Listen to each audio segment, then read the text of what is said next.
Hello and welcome to Make It Work, the bi-weekly podcast where we uncover inspiring stories of modern working mamas in Asia who have redefined their career paths whilst putting family first. Hi, I'm Sarah Wong, and welcome to the fourth interview of our special Coaching and Counselor series. Claire Harbour is a single mother of four, the quintessential global citizen with an equally interesting career path. She has worked as a strategy consultant for Louis Vuitton, was also a headhunter, and currently spends her time coaching women leaders going through transitions all over the world. Amongst the many hats she wears, she's currently advisor to the Harvard Business Review, has also written a book, and co-hosts a podcast both entitled Disrupt Your Career, a program interviewing those at the forefront of talent and career management. Claire is especially special to me because through a coaching session with her, she was someone who gave me the courage to actually start this podcast. And here we are now. As a heads up, my conversation with Claire went way over time, but we decided that since it was such a rich conversation, we'd break it up into two, the latter of which will be released next week. Without further ado, join me as we dive right into part one of my conversation with Claire. Hi, Claire. This is so great to see you. Hi, Sarah. It's lovely to see you too. Thank you so much for having me.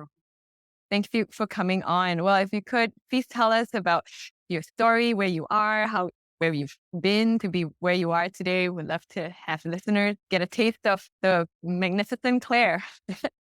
Wow. That's a big thing to live up to. Well, thank you. Well, first of all, I should say geographically, I'm speaking to you today from Spain. Next month, I'll be in Mexico. The month after, I'll be in London. And the month after that, I'll be in the Ivory Coast. So that might give a flavor to your listeners as to who I am at the ripe old age of 59. But let's go back a little bit and just talk about the fact that I was born in London, but when I was 3 months old, my parents emigrated to the States, where I spent my early childhood. I spent the middle and latter parts of my childhood in Europe, and then began my career in Hong Kong, and then moved around with that career through Southeast Asia, particularly in the Philippines and Thailand. And from then on, there's been a long time since I started until now. I've always been incredibly curious about people and places and cultures, and I continue to explore in all kinds of different ways. At the beginning of my career, I worked in fashion, luxury, and retail, both as a general manager and as a strategy consultant. And really, it would be right to say that I've had two halves of my career. That first half was all about working in industry, being a general manager, having an incredibly exciting and privileged start to my career because I was running a company by the time I was, I think, 25. So crazy privilege, crazy opportunity, all kinds of mistakes. And then the second half, in which I've focused much more specifically on people, first in headhunting, then in learning and development, and more latterly in the last 10 to 12 years in coaching. I was married to an architect who I actually met at work when I worked in LVMH. And luckily, despite the fact that we ended up not married, we did make 4 amazing children.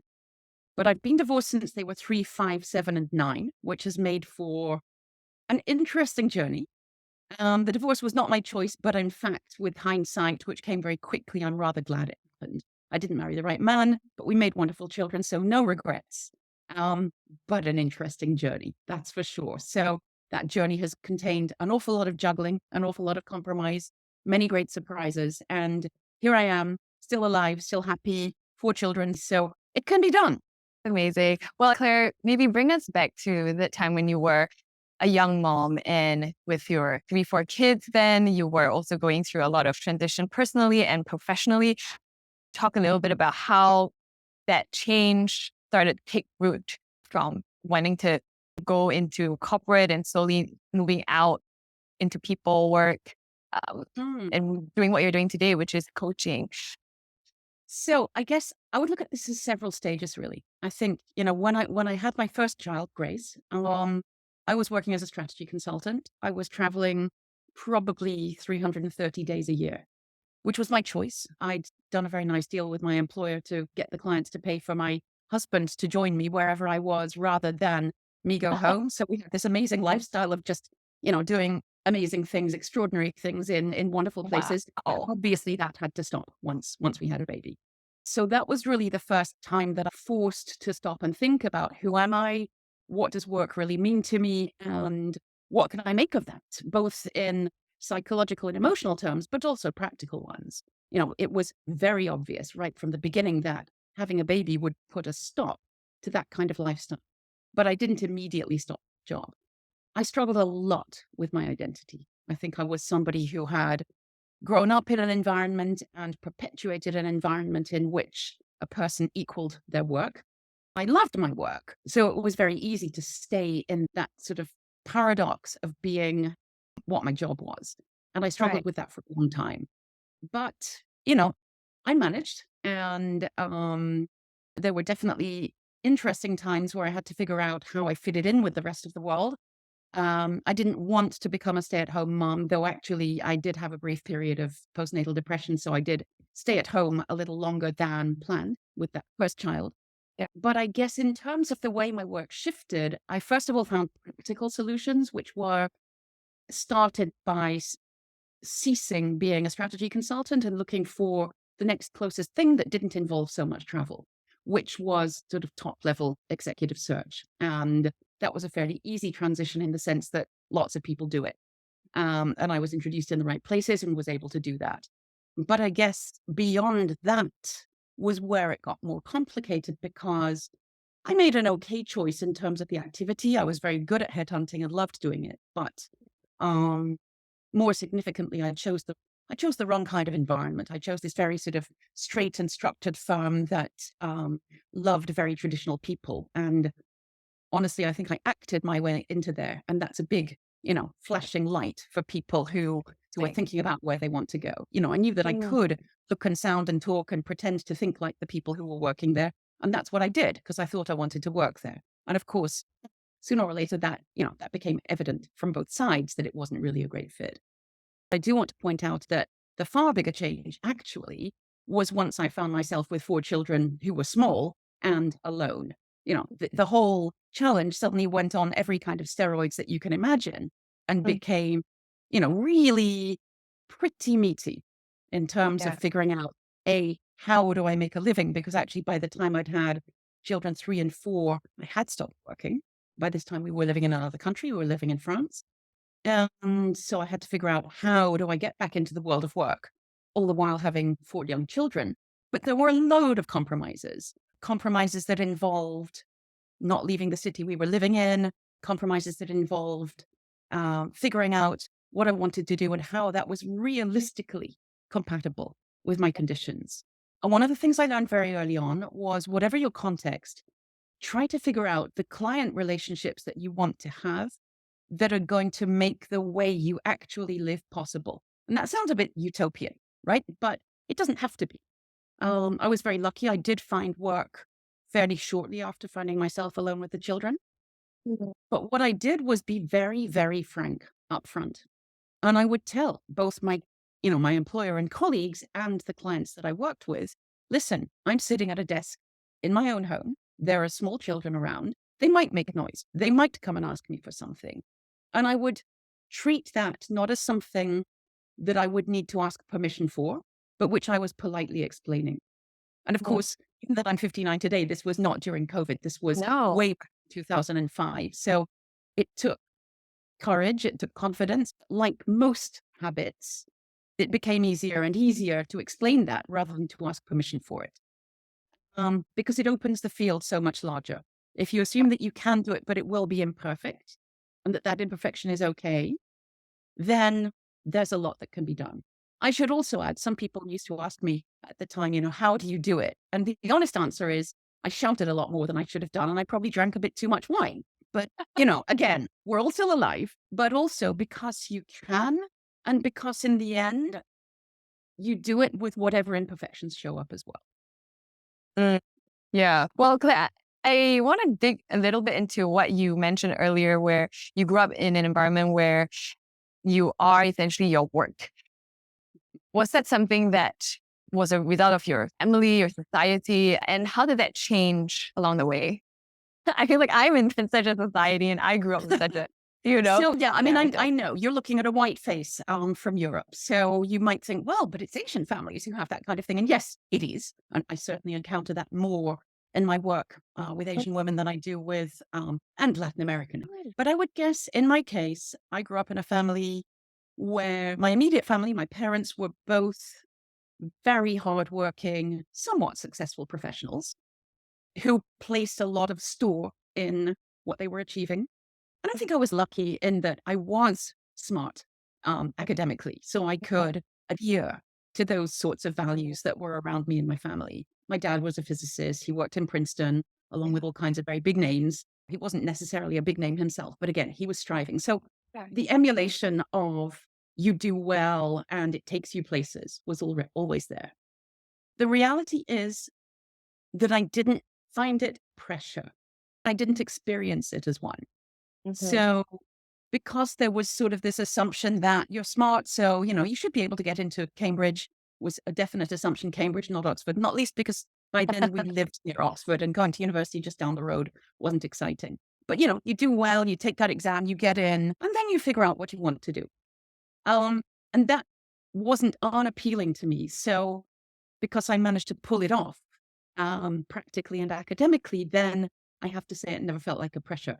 And how did that kind of evolve and change as you went along? And if I may even extend to how you parent your children, because they're all doing very different, very, like you said, non-INSEAD jobs. Yeah. So I would say, I was able to play that game for a long time. I went to Cambridge. I went to work for a big blue chip company in Southeast Asia. I got into INSEAD. I was doing that top level stuff with relative ease.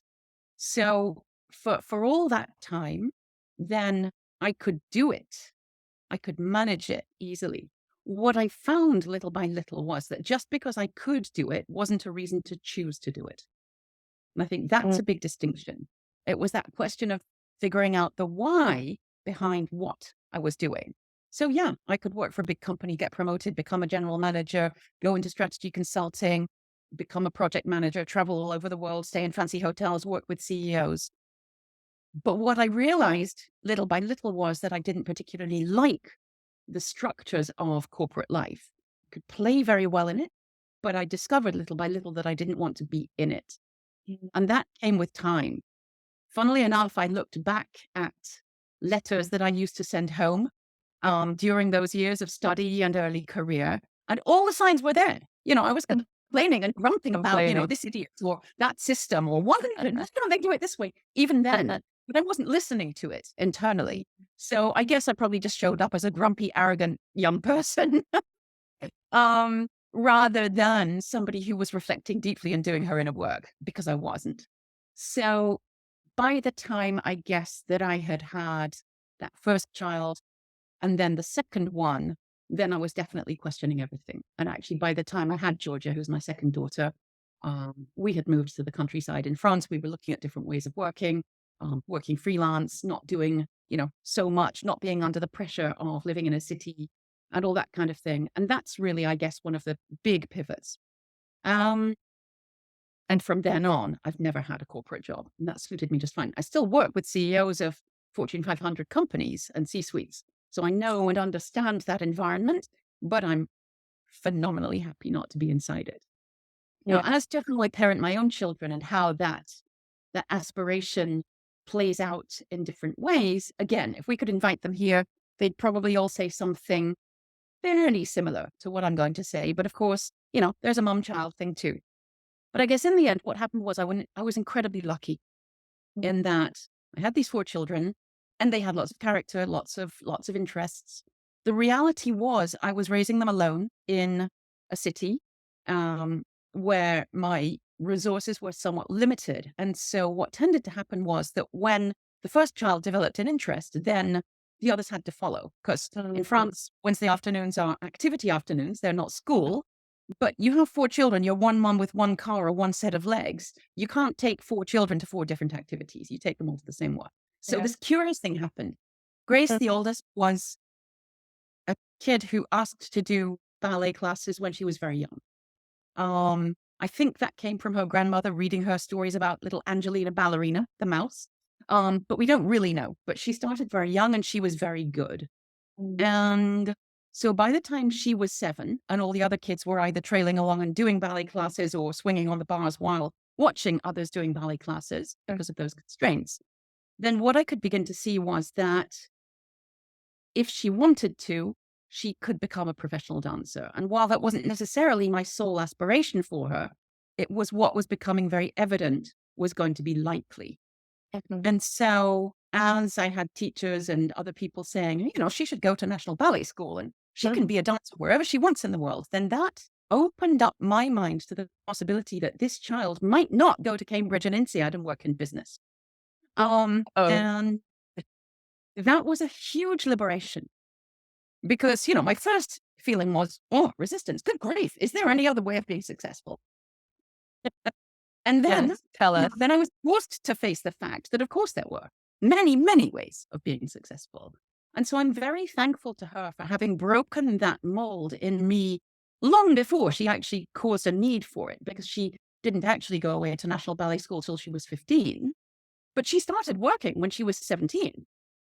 She did 3 years of ballet school and then was recruited into the premier contemporary ballet company in the whole world and broke all kinds of records and did all kinds of amazing things, none of which conformed to my previous model of what success looked like. Yeah. But Yeah. because, as with so many aspects of parenting, Yeah. she broke that pattern. She broke Oh, that cycle. wow. It then allowed me to open up for all the others to do whatever they wanted to do. The rule really was, if you're going to do it, then do it to the best of your ability. And Yeah. so, that was the leitmotif throughout, even when they were children and doing whatever activities they did. Yeah.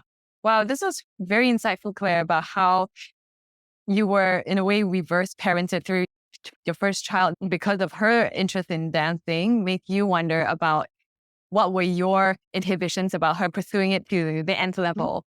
And that is fascinating because I'm at the early stage of my parenting journey, right? And I have all these hopes and dreams for my 3-year-old and my 1-year-old, but yes, they are in a way a very linear and typical. To hear that it was you opening up your assumptions and lifting barriers that you had mentally because of how you saw her achieving them is definitely very unintuitive to me, and I'm grateful for that. Thank you for sharing that, Claire. Well, I would love for us to segue, Claire, into a little bit more of your life and insight as a coach, the coach Claire hat on, if we may. So you've coached hundreds of ambitious women across different cultures for 20 years. And if I'm not wrong, you've focused exclusively on women. What are the kind of cultural differences that you have seen with regard to this whole challenge that we're talking about, family and life, juggling these different balls? So I think, first of all, yes, it's fair to say that there are some cultural differences that show up. But I'd say they're probably more nuanced than you might imagine.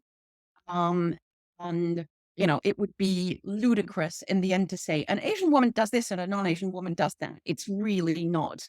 It's not that black and white. But I think one of the big areas that I've noticed again and again is reluctance to be in conflict or to have difficult conversations. There's much more of a contrast there than I would say than in many, many areas. So that can manifest in all kinds of ways. Anything from, a young girl at 17 saying to her parents, no, I don't want to go and study accounting and business at university. I want to be a photographer. That's a conversation that's much more likely to happen in a house in London than it is in a house in Hong Kong.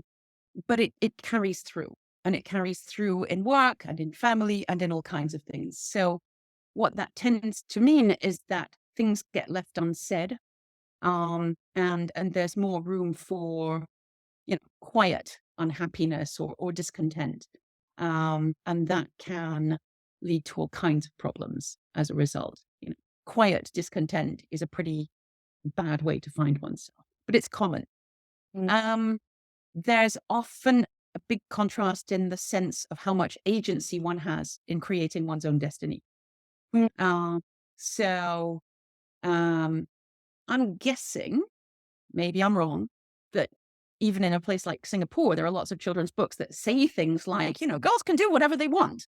And, or in fact, children can do whatever they want. But there's still usually then high school parents, university exam systems that say, yeah, you can do whatever you want within the constrictions of whatever the system is. So, on the one hand, we're maybe creating a sort of false encouragement in Asian societies and systems where we sort of say you can do what you want, and then we pile this big system on you And this society that's still saying, actually, no, you can't. You have to do what we expect as parents, as grandparents, as school teachers, or whatever. Yes, I want to over here just make a comment because my 3-year-old is rehearsing for their year-end concert, and the song that they've chosen is obviously "You Can Be Whatever You Want." And the thought did come into my mind where I was like, this doesn't sound very Asian. Yes, exactly. It's a massive tension. It's a massive tension. And, think of all the tiger moms, and I don't know to what extent you're a tiger mom, but all those tiger moms getting their kids to play the piano. And how many of them are actually going to end up being concert pianists, right? So what are they doing it for? Yes, I know. Possibly not. Is it to add to your sort of end of high school score so that you get to a better university? Probably. Do they love it? It's a fascinating dynamic that I love playing with once I get a client who comes in having come from there. But to many points of view, it shouldn't exist at all, but it does. So we play with what we have rather than fantasize about what we can. And that whole weight of tradition and societal expectations goes very deep and in so many directions. And what I see that often playing out in with Asian women particularly is the question around what's okay or not within an organization. So many women come to me with some sort of blockage in their career. They want to be promoted, but they haven't been. They want to be paid more, but they haven't been. When I just open them up to the possibility that they could ask, that's a complete revelation. They shouldn't have to ask.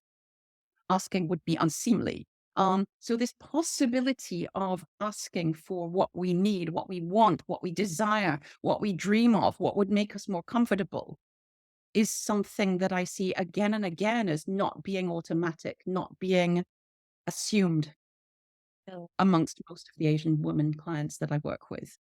And actually, I would add, in that particular respect, it probably is more common among Asian women, but it exists among Asian men as well. The whole notion of asking for stuff out of turn is still a difficult one, definitely.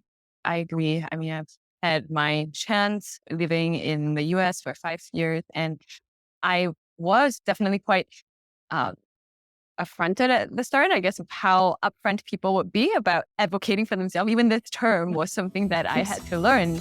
Indeed. That's all the time we had for part 1 of Claire's story.